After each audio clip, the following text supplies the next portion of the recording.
Happy fall.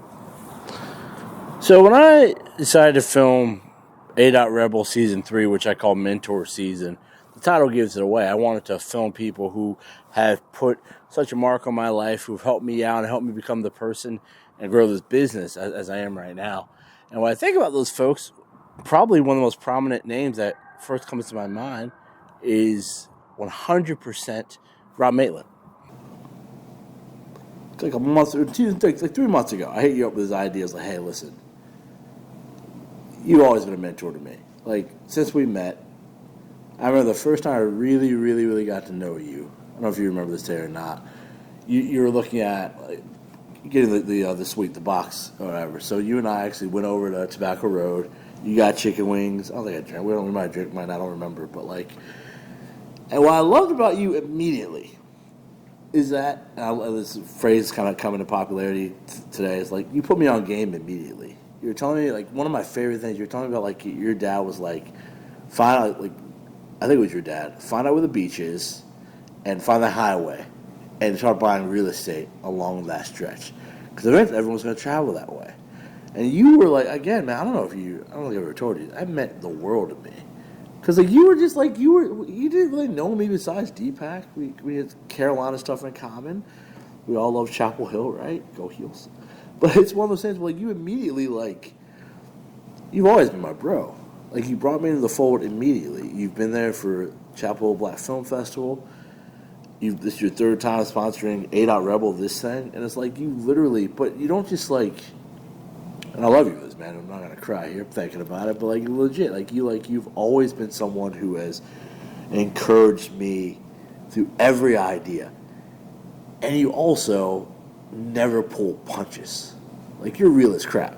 Like that's what I love about you. The fact, like you like legitimately, you treat me like I'm one of your bros, and I really appreciate that. We are bros, but. And so I had this idea. I was like, I want people to know Rob Maitland the way I know Rob Maitland. I want people to hear a little bit about like, some of the stuff you've kind of helped me think about and what I think. I want people to get some of what you've already given me.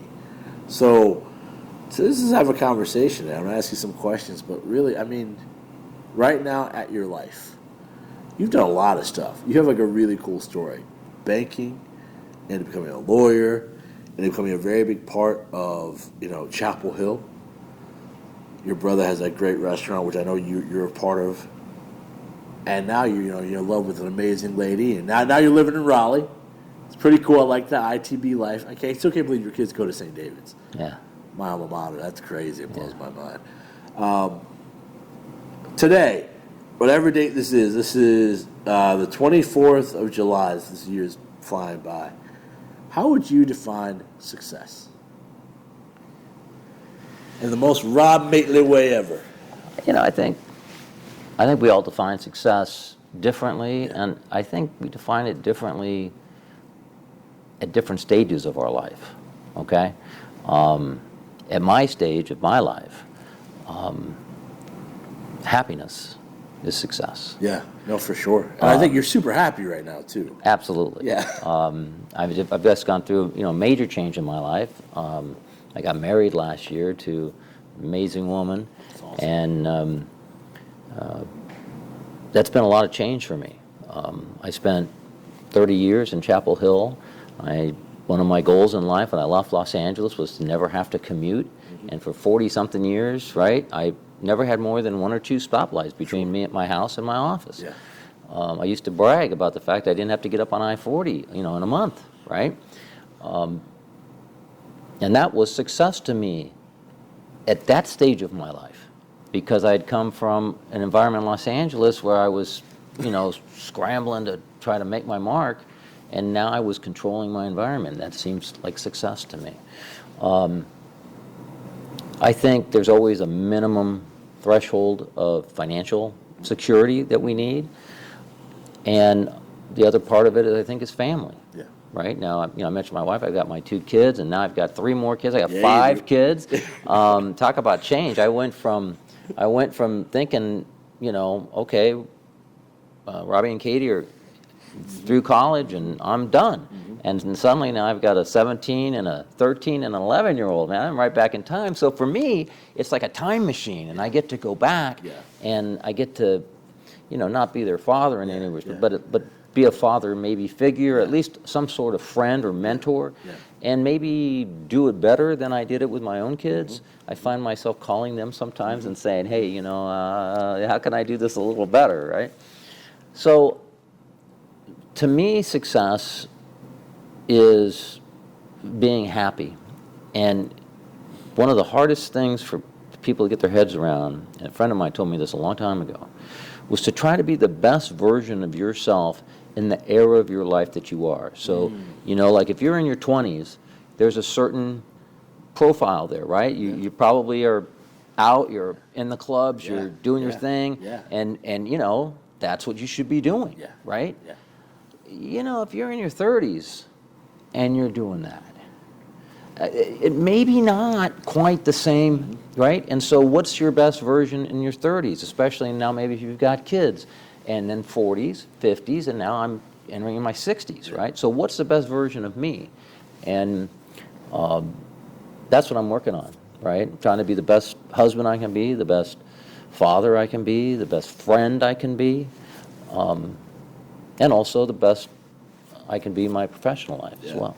I mean, again, I think I'm not the only one. I'm not the only one who feels this way about you. You are a mentor, like you just are, because you take us younger guys, and don't let the white hair fool you. We're 38, but you take us younger guys. It's not the age; it's the mileage. Is that, well, I can't run as far as I used to. You take us younger guys, and again, you put us on game. You show us the way, and I wonder. I think about some of the stories you've told me, like when you met Coach Wooden. When you were in that second decade, when you were in your teens, what wisdom were you picking up then from a guy like Coach Wooden that stuck with you to this day? It's an amazing story, really, about some of the people I've met along the way. I got to meet and get to know Coach Wooden. I got to meet and get to know Coach Smith. That's awesome. Got to meet Coach Williams, Anson Doran. A lot of just amazing people in my life. And the consistent message that you get out of all of those people is, I think too often we forget to think about why we're doing whatever we're doing. It really doesn't matter what we're doing. It's why, and then how are you going to do it, right? Are you going to put your whole heart and soul in it? Are you going to, bring your very best? Because my mentor, Roger Milstein, told me, the greatest regret you have is wishing you had done your best. That's so true. Right? Like, if you mail it in, win or lose, you wonder, could have been better. But if you put it all on the table, and I'm talking business, I'm talking relationships, friendships, if you bring it all to the table and something goes wrong, you break up, whatever, you at least look back and don't have any regrets, right? You brought your best, even if you screwed up. Even if you're the one who made the mistake, and let me tell you, that's usually me. You don't have any regrets. You have lessons you can learn from. You definitely, hopefully, get wiser as you move on. But you don't look back and say, gosh, I wish I had, what's that Bruno Mars song, right? I wish I'd should have bought you flowers, right? I should have danced with you and all that. That's that song. That's what they're talking about, right? All right. I actually agree with you. One of the things that I have worked through, I think I'm now on the other side of it. Fear is a motherfucker. But the regret that comes from not doing it, you've been around me quite close to a decade, really. And I have done a lot of stuff. Some of the ideas when I first met you was like, all right, how do I raise, you and I were actually you were part of a group trying to get to raise like $1.5 million to make a UNC basketball documentary. We stopped that. It honestly never really had. I never figured out a story. One of the greatest like collegiate groups of all time. Coach Smith is amazing, but it wasn't a native to me enough story that I couldn't find the through line. I was like, besides the fact they're all great, the greatest guys of all time, you meet those guys. You know, like the late great Eric Montross. I mean, he's like the nicest, sweetest guys of all time. I couldn't find that story. But you've been around me trying to raise $1.5 million. You see me do film festivals. And you see me do multiple movies I'm trying to do. Again, thank you for being a constant source of just encouragement, investment, and just being my brother on those things. I thank you so much for that. I never stop. But there's so many things I've learned that, like, you've actually been instrumental in teaching me how to just reach out to people, how to not be afraid of asking and someone saying no. One of my first, again, it's actually, you taught me about this deal. I think you're going to be okay with me talking about this. You bought properties in Chapel Hill, and you told me the coolest story. I don't know if you remember this, but you're like, all right, I bought this boat, and time came where I needed to make revenue. I had to get going, so I found this deal, and you showed me exactly how you can use your skill professionally and your skill socially to make business deals. Right. And you were one of the first people ever, man, for me to like draw the line. So who taught you that, and how did you come up with like just like your fearless nature to go after these pursuits? Because you are, man. No, well, fear is tough, right? Okay, yeah. But I'm trying to think of that song line. When you've got nothing left to fear, right? I mean, because a lot of the things that you say I was brave to do, Yeah. I wasn't brave, man. I had to do it. Sure. I didn't have any other options. But I mean, it's one thing to say you're gonna, oh, I'm so brave, I tried all that. It's another though, where you put yourself in a position where you just have to perform. Absolutely. So I would tell you that that concept you just said about asking for help. Yeah. Okay. I've learned that that's the key to a lot of what makes life wonderful. Mm. I remember I'd started my career as a banker. Yep. Okay. I grew up. I always wanted to be a lawyer. My family was not very financially helpful. My dad was a difficult figure in my life, and basically, I'd been promised if I got good grades that I could go to any school I wanted to. And then I got straight A's. I knocked everything out of the park. Nice. And I won scholarships here and there for stuff. And then when I said, okay, this is the school I want to go to, my dad just laughed at me, right? And so suddenly I realized it was all, bullshit. Yeah. And now I'm on my own. Yeah. I had skipped a grade or something, so I think I was 16 when I was graduating from high school. Dang, homie. And I managed to get a 4-year ride to UCLA. That's awesome. And but the problem was every time the tuition went up, you had to cover that difference. Yeah, the scholarship didn't. And my dad sent me $100 a month for, I think, 7 months, and I had to listen the rest of my life, or his life, that he paid for my college education, right? $100 a month for one year, not 4 years. No, it was like $800. It was like $800. But anyways, really write the check. Here you go, Dad. Yeah. So anyways, I came out of school and I wanted to go to law school. I just didn't have the funds, so I thought, well, I better work for a few years. So I start with a bank. Yeah. And throw myself into it, right place, right time. I managed to become the youngest vice president in the United States for a major bank. Get recruited by Citibank. I become the youngest vice president in the world for Citibank. That's so cool. I'm, climbing up the evil empire, right? Well, and yeah, looking back on it, maybe it was not so bad. But I always wanted to be a lawyer, and so I ended up working out a deal with Citibank where I got a severance package, And my dad died. And so I was kind of got the impetus of, man, I'm not getting younger. I'm 32. If I'm going to go to law school, I got to go. And I managed to, my brother was already at law school at North Carolina. I came up here, managed to get a spot in North Carolina. First two out-of-state siblings to be at Carolina Law School at the same time since the 40s, which was Rob Maitland. another freaking crazy stat, right? Anyways, now I'm coming out of law school, and I need a resume. I need a reference. Yeah. And I looked at my Citibank people. There's nobody left, right? 3 years, Citibank turned over to mine. And so I found my old boss at Great Western.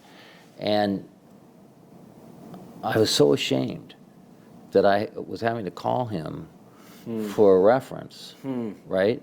Because I hadn't spoken to him, since basically the whole time I was in law school. Yeah. Right? And he answered the phone, and I said, I'm sorry. I should have paid you more respect. Yeah. And he said something to me that changed my life.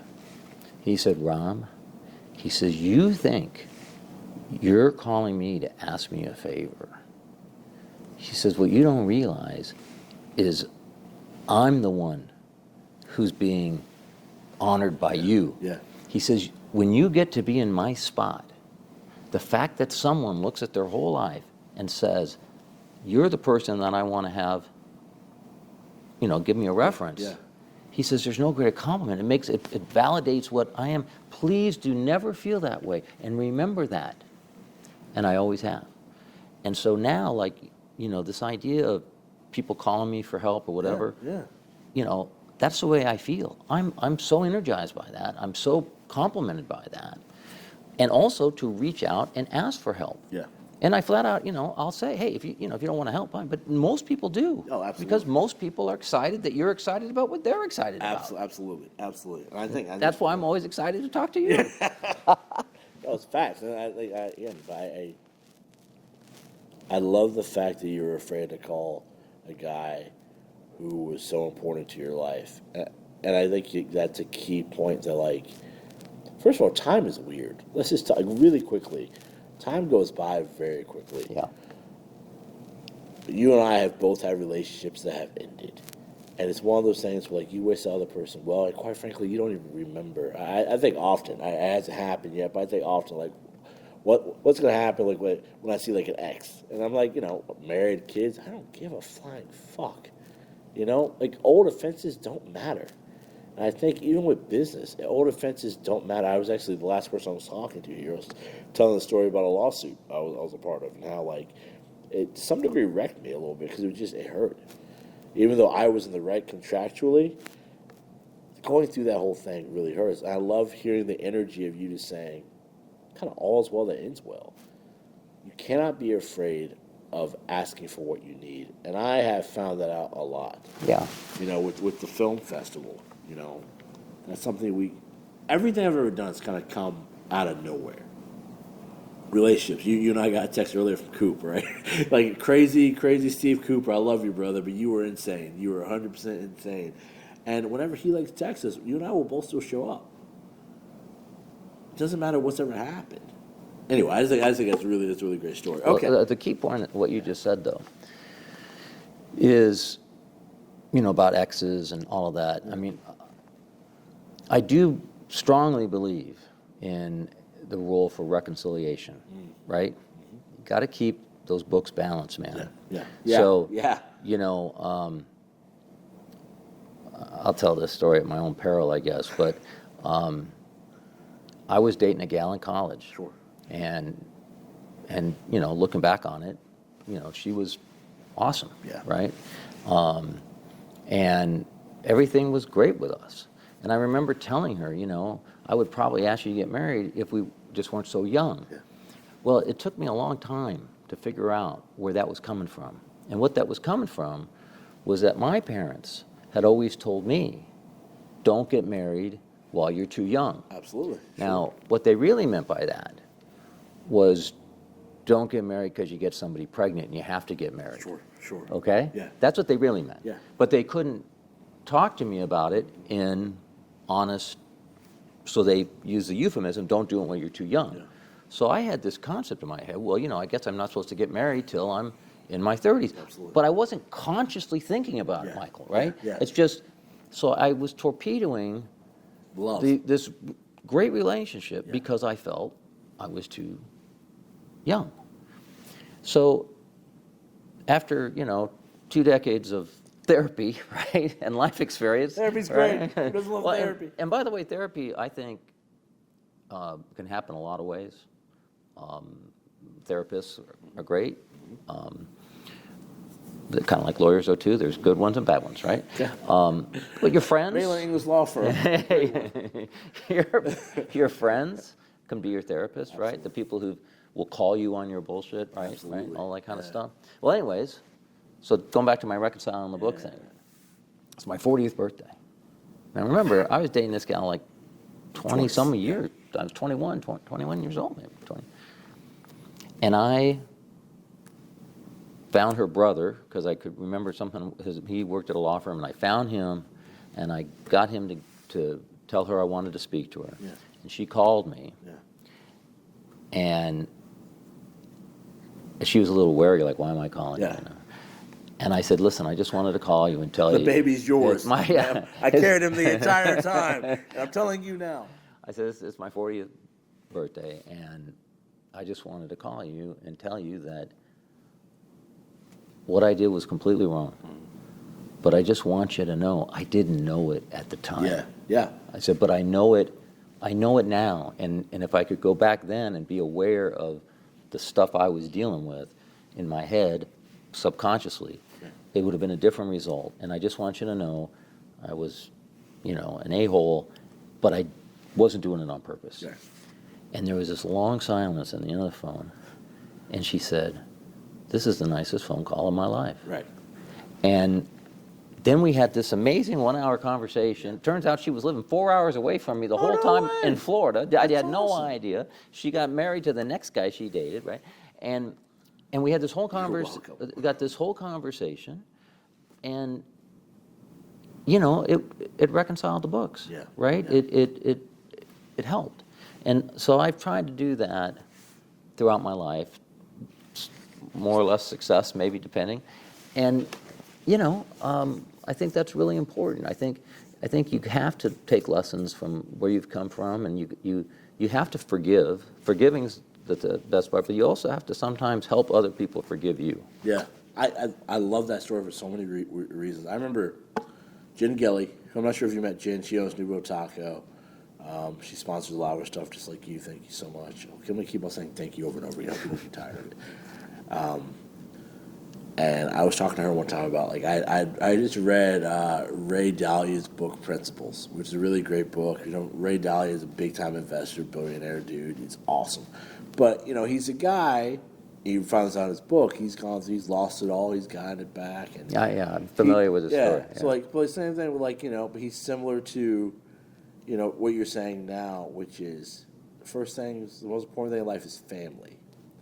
It's about doing what you love and doing what you're good at. But one thing I got from his book was meditation, right? He makes everyone meditate. And so I read the book, and I started meditating a little bit. I think I've only done one time, to be honest with you, but the one time I actually sat in my living room with wooded floors, sat in front of my couch, and meditated. And you're supposed to find your one word to say over and over and over again. And I shocked the hell out of myself. Because the one word I kept on saying over and over again was, it wasn't even one word, it was a phrase, it was forgiveness. And I didn't realize, this is actually before I started going to therapy, and I actually lie to my therapist all the time, so it's a much more enjoyable experience that way, by the way. She thinks I'm an amazing person. She has no idea how horrible Not the I am. purpose of therapy. I'm winning. It is so good.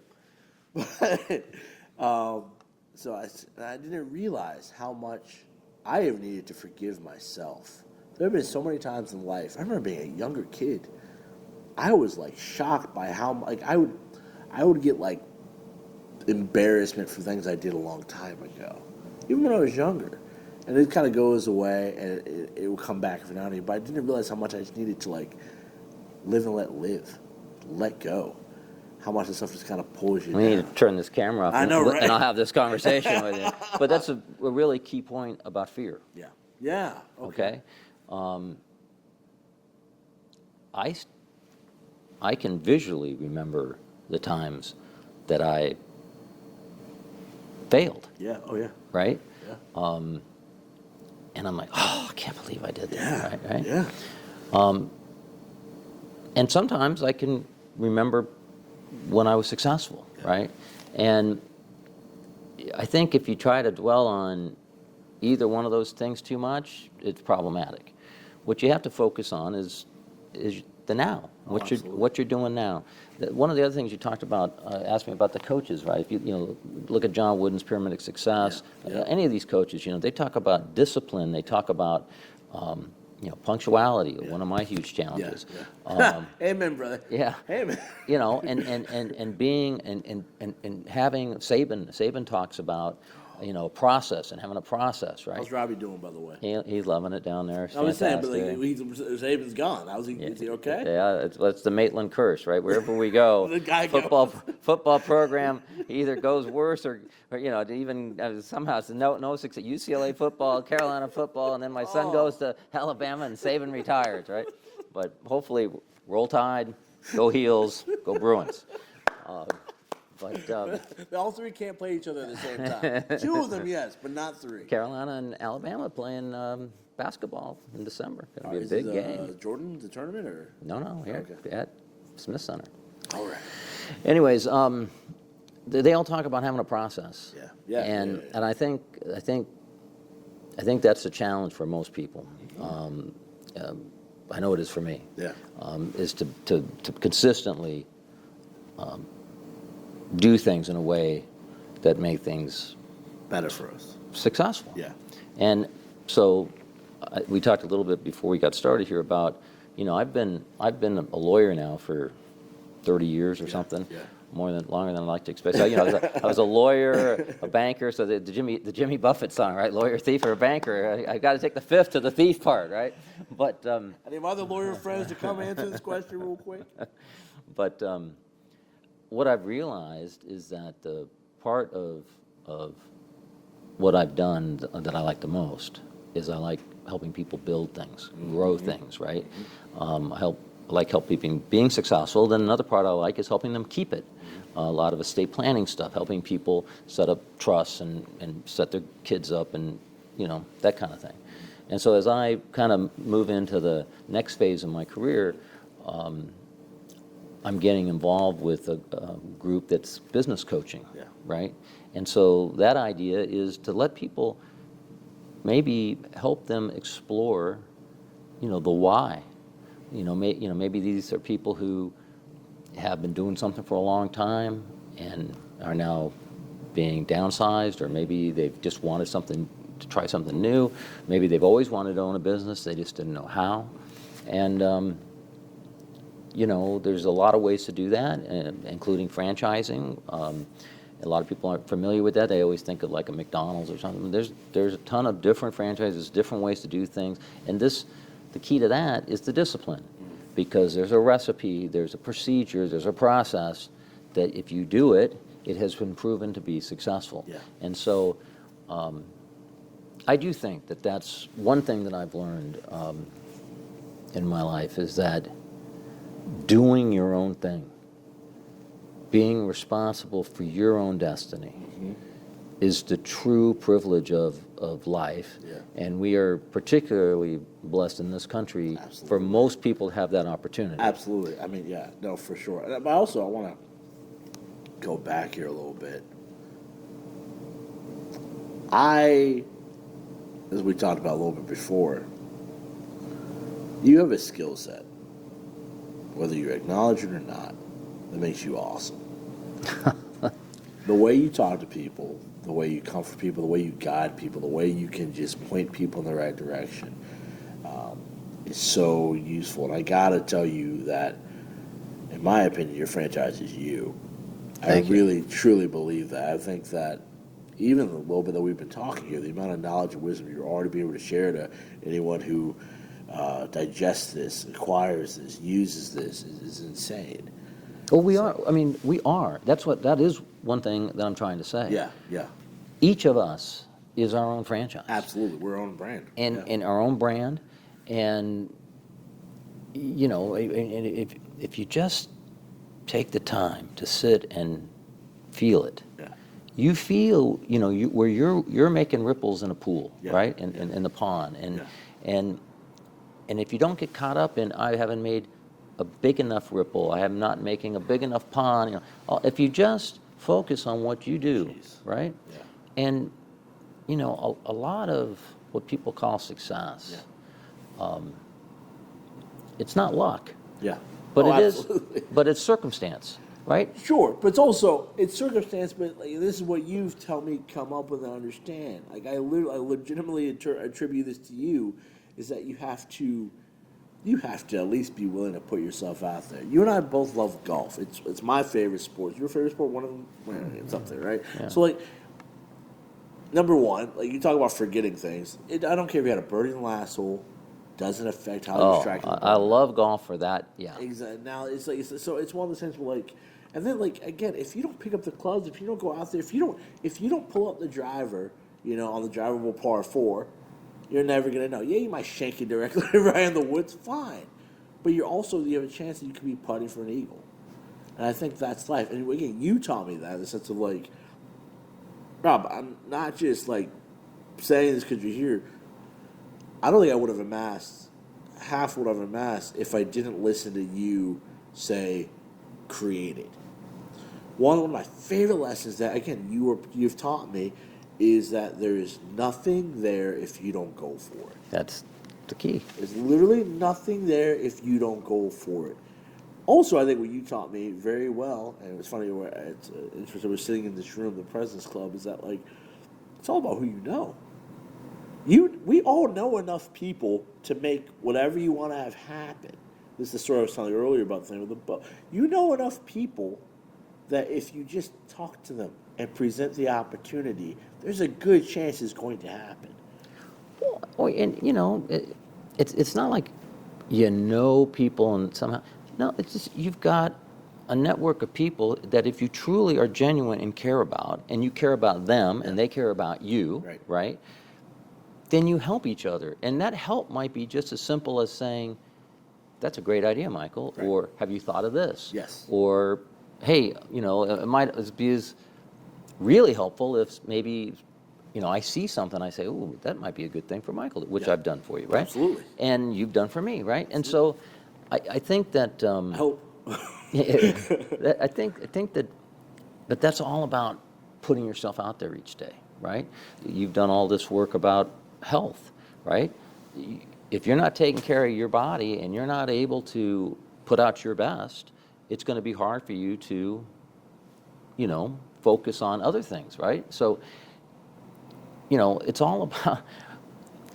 I grew up with the mindset that, I was competing against people. That, absolutely. That's the mindset that, my dad gave me, right? And it took me a long time to realize that, we're not competing against anybody. Yeah. We are competing against ourselves. Yeah. And you sure as heck are not competing against your friends. Oh, yeah. Right? Yes. Like it's a rising tide, Facts. raises all boats, and you help each other. And don't ever be jealous or disappointed that one of your friends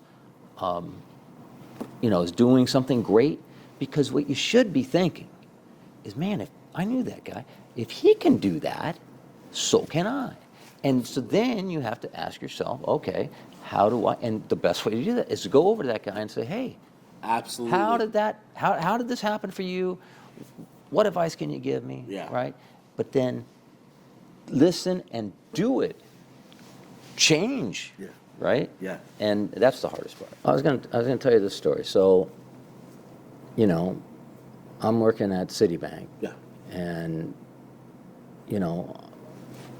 I mean, a lot of people would be very happy to be in that position. I was 32 years old, and, really, I just had to mail it in, right? And I was set, right? I mean, for what I defined as success. But I realized that, and I mentioned this earlier, I realized that I wasn't happy. I wasn't doing what I always wanted to do. How did you know you weren't happy? Because I was unsettled. Yeah. I was, I couldn't enjoy it, right? I mean, I was still looking for that next thing to climb, right? I wasn't like where I am now in my own personal being. I almost died of COVID. I remember. I forgot Yeah. about that, but yeah, that's right. And- you were not in a good spot. Yeah, and You sounded the horrible. ner- I actually talked to you on the phone. You sounded like crap. the nurse told me I had a 50-50 chance of waking up in the morning, right? And that's a really, that's a life-changing event, right? And I can tell this story real quick, but basically, you lay there in bed. What do? You think this through, and I made a video to my mom and my kids, and and at some point I realized, I was thinking about all the things that I hadn't accomplished, like you talked about earlier, right? All the things you're being tough on yourself. Yeah. I never did this. I should have did more of this. I should have, right? And at some point, there was a shift, and I instead started thinking about the impact I had made. Mm-hmm.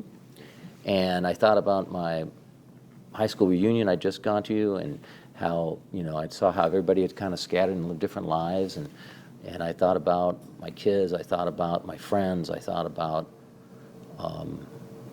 what I had done. And there was suddenly this peace that just came over me. And I decided that if I woke up the next morning, I was not going to waste any more time worrying about what I hadn't done. Mm-hmm. And I was only going to worry about what I was going to do, right? And just enjoy what I had. And that has really made a big difference for me. But I was going to tell you that earlier in my life, when I was at Citibank, I just had this burning desire to go to law school. It was probably irrational, frankly, right? Like, why? Why did I need that? And my two buddies who were lawyers were like, "You're freaking crazy, You're right? doing Why, good, right, yeah, why would you leave what you got to come do this, right?" And honestly, probably I would have maybe done better financially had I stayed there. But I wouldn't have had the life that I've had. And so as I was trying to get the courage up to say, okay, I'm going to quit and I'm going to go to law school, I talked to friends. And almost all of them told me, don't do it. Really? Don't do it. Really? Don't give up what you got. Okay. Because they're coming from a place of fear, right? And that fellow I told you that told me don't feel bad about calling me for a reference, right? He said to me, Rob, most of your friends, most of your influencers are going to tell you don't do it. You want to know why? Because they're afraid to see you chase your dream when they haven't. And he says, you watch, as soon as you actually do it, they're all going to come to you and say, God, I wish I'd done more. God, I wish. And that's exactly what happened. And so instead of gloating about that, I then used that moment with each of them and said, you can do it. Yeah. Right? Yeah. Let's do this thing. And so, fast forward 20, 30 years later, I had my 60th birthday party, and I had people from every decade of my life there, right? Every decade. And they were all there, and they were all tied together because, like you said, they're in a referral network, they're helping each other. I've connected them, they've connected me, and they all have that same zeal for life, where they have all seized their brand, their who they are, and they've gone for it, right? And they're successful, not necessarily the money, but they lived their experience. They did what it was they felt was their purpose. And if you do that, Michael, you're successful.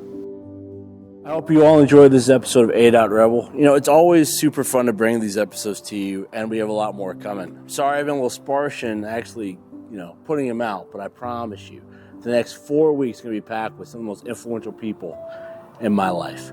My name is Michael Washington. I really appreciate your time. We'll catch you on the next A Dot Rebel. Bye.